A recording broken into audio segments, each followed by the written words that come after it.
जों दिनै बड'लेण्ड जनजाति सुरक्षा मन्चनि जानानै नब कुमार सर'नियानि सायाव जों माखासे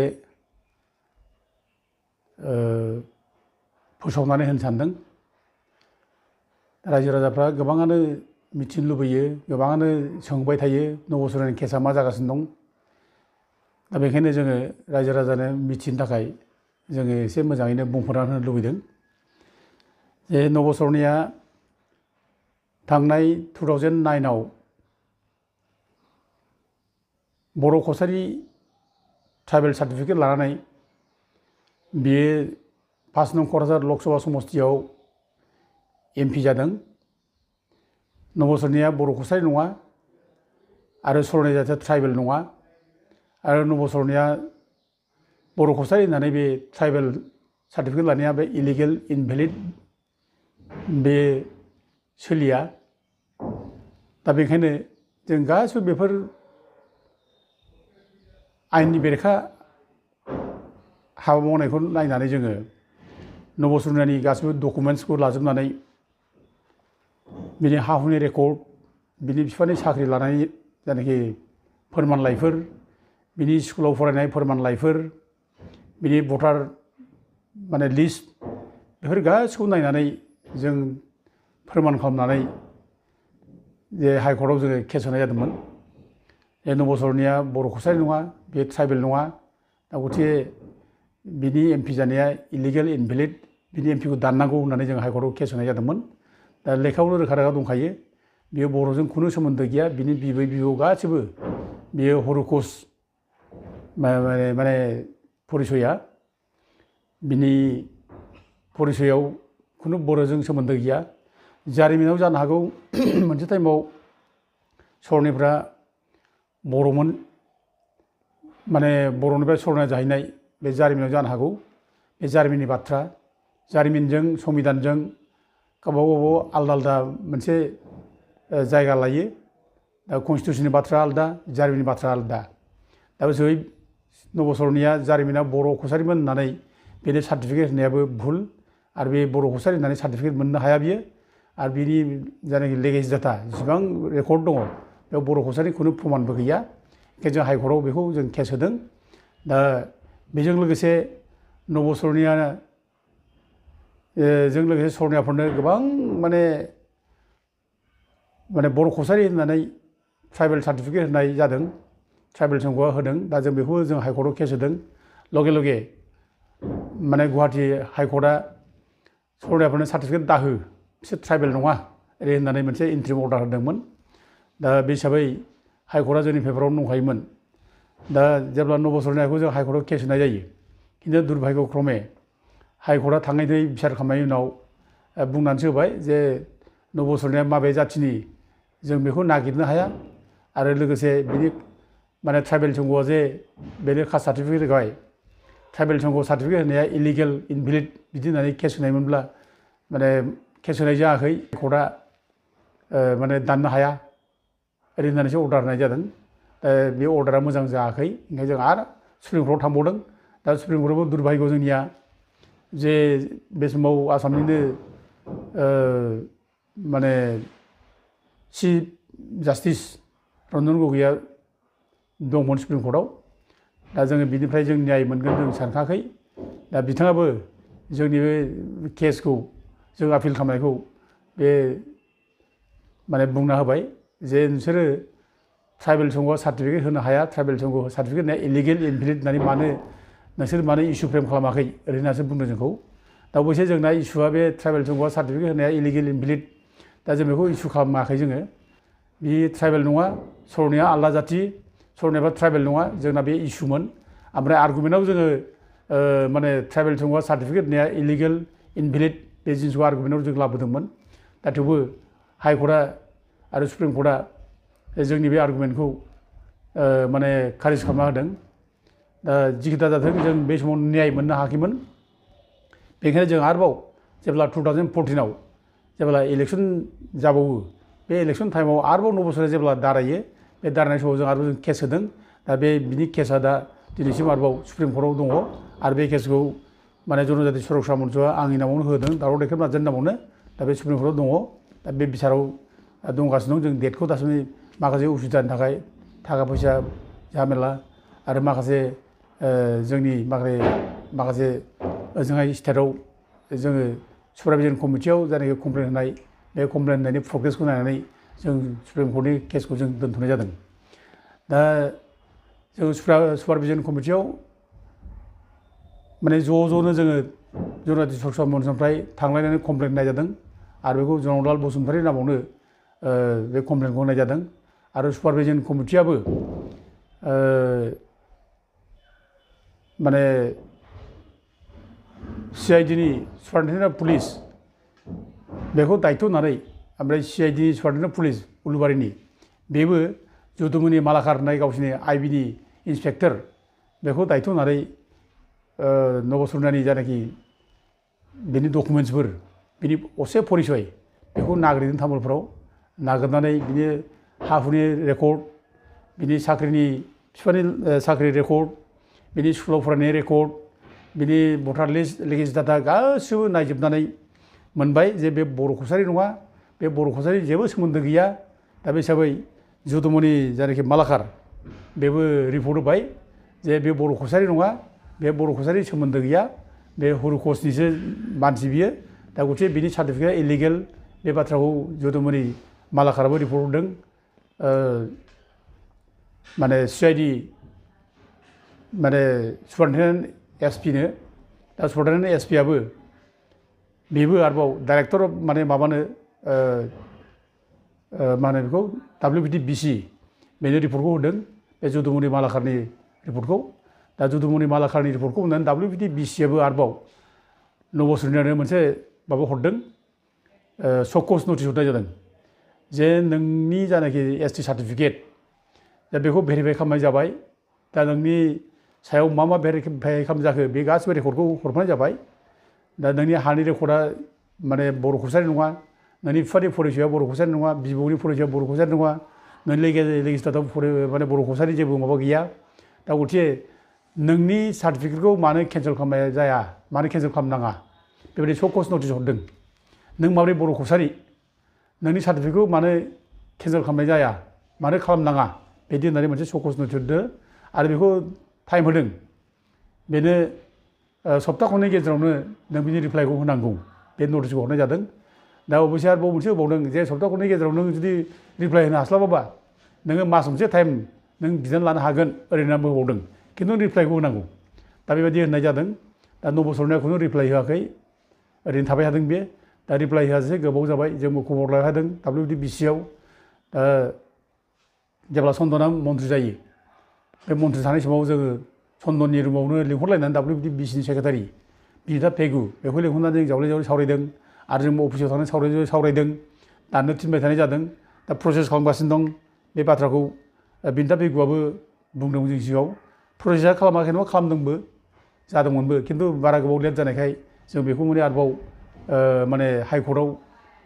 केस होनाय जादों जनरलाल बसुमतारी नामावनो दा केस होनानै दा जिहेथु माने सुपारभिजन कमिटिया बिनि सार्टिफिकेटआ सोलिया बिनि बर' कसारि नङा बिनि माने इलिगेल भाबै सार्टिफिकेट लादों होननानै जिहेतु माने सुपारभिजन कमिटिनि जायनाखि मेम्बार जुदुमनि मालाकार बेनो जिहेतु रिपर्टखौ होबाय जेब्ला दा गथिखे बिनि सायावनो बेस खालामनानै जों हाइकर्टआव केसखौ होनाय जादों ओमफ्राय जेब्ला केस होयो हाइकर्टआ बे केसखौ आजावनानै WPTBCखौ बिनि सार्टिफिकेटखौ केन्सेल खालामनो थाखाय मोनसे बिथोन हरदों WPTBCखौ केन्सेल खालामनो बिथोन होनायनि उनाव खिन्थु दिनैसिमबो WPTBCआ केन्सेल खालामाखै दा जों बे केन्सेल खालामैखौ नुनानै जों जावले थांदों माने WPTBCनाव जों एप्रच खालामदों रायलायहैदों जे बिनि सार्टिफिकेट केन्सेल खालामदो हाइकर्टआबो जितु अर्डार होबाय केन्सेल खालामदो आरो जोंनि MLA फोरखौबो जोङो बुंबाय थादों माने केन्सेल खालामनो थाखाय खिन्थु केन्सेल खालामाखिसै लेट खालामबाय जानो हागौ गभर्नमेन्टनि बे पलिसि हयथ' गभर्नमेन्टआ नबसरनाखौ माने माबानो गोसो गैया पानिशमेन्ट होनो गोसो गैया बेनिखायनो बिनि सार्टिफिकेटखौ केन्सेल खालामाखै जों बेखौ जों सानदों दा बिनि सार्टिफिकेटआ केन्सेल जायोब्ला बिनि एमपि सिटआ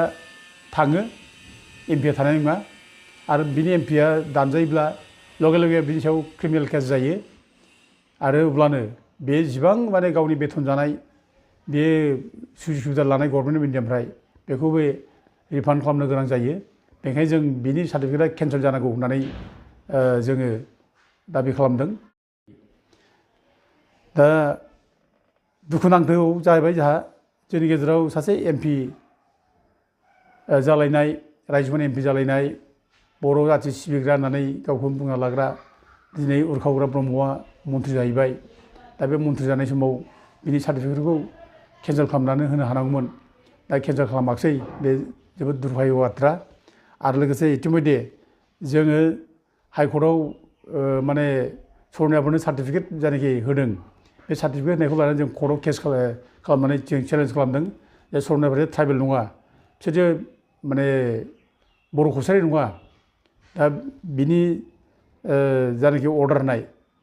सरनायाफोरनो कसारि हिसाबै सार्टिफिकेट नांगौ बा बर' कसारि हिसाबै ट्राइबेल सार्टिफिकेट नांगौ होननाय अर्डार, दा बेखौ जों लानानै केस होदों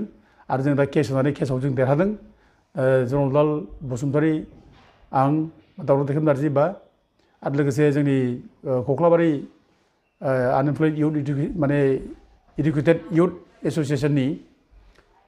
प्रेसिडेन्ट रन्जित कुमार बसुमतारी, दा बिथांमोनखौ लोगो लाफालायनानै जों केस होदों। दा जों बे केसाव देरहाबाय। हाइकर्टआ बुंदों जे सरनायाफोरनि जायनाखि सार्टिफिकेट होनाय बेखौ इमिडियेट दाननांगौ, बेखौ थोनखाबाय हाइकर्टआ, WPTBCखौ थोनबाय।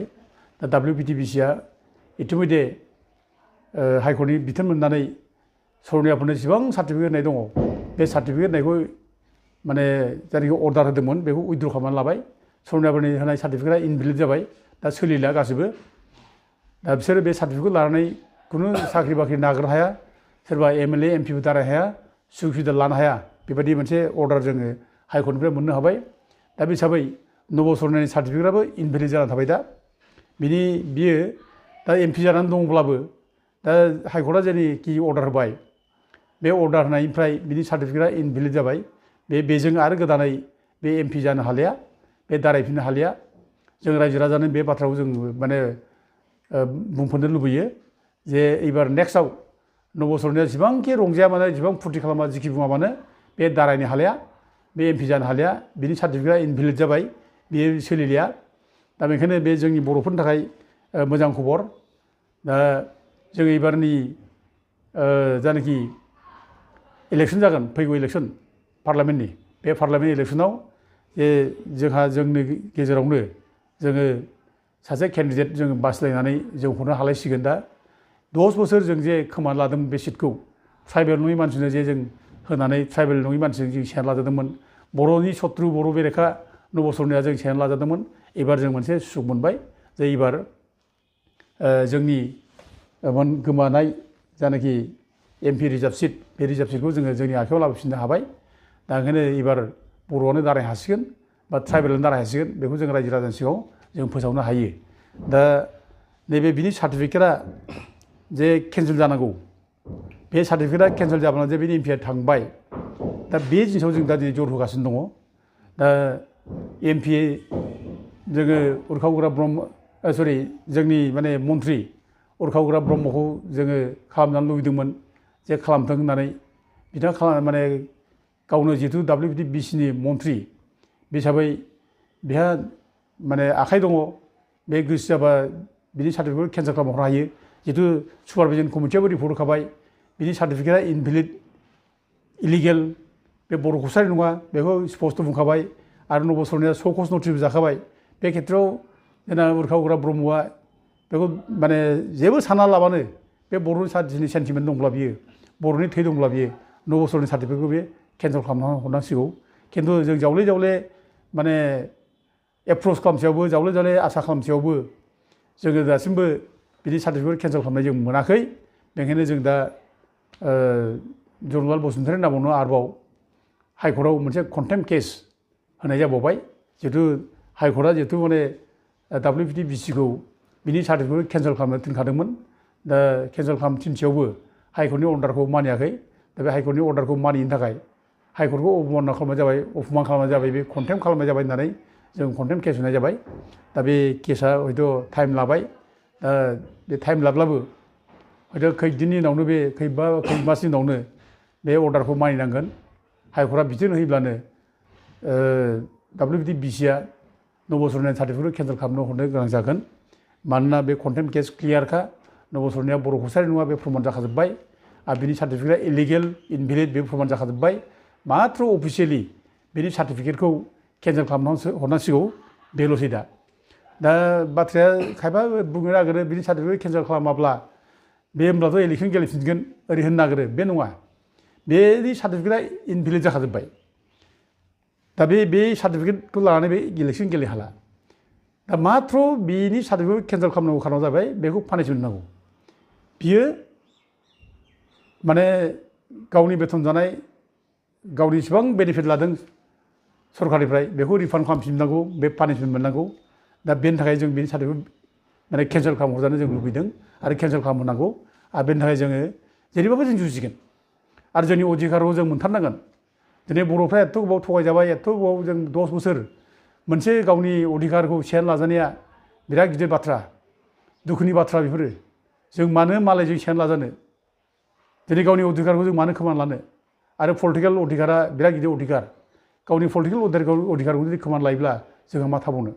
ओंखायनो जों दिनै जेरैबाबो जोंनि अधिकारखौ जों मोनफिनथारनांगोन दा बेखौ मोनफिननो थाखायनो जों दिनै जुजिदों जों नाजाथाबदों आरो जों देरहाथारनांगोन आरो जों 9 बोसोरनिखौ जेरैबाबो पानिशमेन्ट होनांगोन बे जेरैबाबो माने गावनि माने जायनाखि बर' हारिखौ नासयनाय जोंखौ थगायनाय भारत सरकारखौ थगायनाय बे थगायनायनि पानिशमेन्टखौ मोनथारनांगोन बिनि बेथन जानाय गासैबो होफिनजोबनांगोन जों बेनि थाखाय रेडि जानानै दं बे सार्टिफिकेटआ केन्सेल जाब्लानो जों बेखौ क्रिमिनेल केस होगोन आरो अब्लानो बेयो जेसेबां दं माने माबा जानाय बेखौ बे होफिनजोबनांगोन दा जोंहा बिसास दं जोङो कन्टेम्प केसाव जों देरहागोन आरो क्लियार खाथार कन्टेम्प केसनि क्लियार बे माबा खाथार बे केसा गथिखे जों कन्टेम्प केसाव देरहागोन दा रायजो राजाया बे समसिम जाहाथे नेनानै थायो जों बेखौनो आसा खालामो आरो बेखौबो गोसोआव लादो रायजो राजाफ्रा बे नेक्स्ट फैगौ इलेक्सनाव बे MP माने खनसे खालामनो हालिया बिनि सार्टिफिकेटआ इलिगेल जाबाय इनभेलिड जाबाय सोलिलिया दा जोङो दुखुनांथाव बाथ्राया बेखौल' बुंनो लुबैयो दा दिनै उरखाव उग्रा ब्रह्ममोन बादि थानायाव जोंनि सार्टिफिकेटआ जे माने इलिगेल मानसिनि आखायाव थाबाय ट्राइबेल नङि मानसिनि आखायाव थाबाय आरो बे इलिगेल मानसिया जे दिनै MP जाहैबाय आरो बे इलिगेल मानसिखौ जे जोङो माने बोख्लायफिननांगौ MP निफ्राय आरो दिनै एथ' गिदिर मोनसे अर्डार मोनबाय जों ट्राइबेलनि माने माबानिफ्राय हाइकर्टनिफ्राय बे अर्डार मोननायखौ लानानै जों सुगानांगौमोन जोंनि मन्त्रि उरखावग्रा ब्रह्ममोना दाननांगौमोन खिन्थु बेखौनो दानाखैब्ला बे माबायदि जाथि सिबिग्रा मानसि जाखो दा रायजो राजाफ्रा साननो गोनां दङ माब्रै जाखो दा जों बुजिखादों उरखावग्रा ब्रह्मआ बेखौ मावनाय नङा बिथांखौ जोङो जेब्लानाखि 9 बोसोरनिया सार्टिफिकेट लानानै MP जायो MP देरहायो बे समाव उरखावग्रा ब्रह्मआ सेकेन्ड पजिशन मोननानै इलेक्सनाव जेनदोंमोन बे MP आव दा बे समाव जों बिथांखौ रिकुवेस्ट खालामहैदोंमोन केस होनो थाखाय खिन्थु बिथाङा नेगेटिभ खोथा बुंना होदों बे जोङो बेसेबां मालाय जाथिजों गाज्रि मोनजाबावोब्रा बयबो जोंखौ गाज्रि मोनजोब्बाय अना बर'फ्रा जोंखौ गाज्रि मोनजोब्बाय बर'फ्रा जोंनि बेरेखा जाजोब्बाय जों गाज्रि बेसेबां मोनजाबावनो जों केस होनानै मा जानोब्रा उल्थासो बाथ्रा बुंदों आरोखि बियो दा उल्था जों बेनिफ्राय जेबो आसा खालामथाराखै बे जे दानगोन बे जे जोंखौ हेल्प खालामगोन जों आसा खालामाखै आरो बिथाङानो दिनै बर' जाथियाव बुंनो थाङोब्ला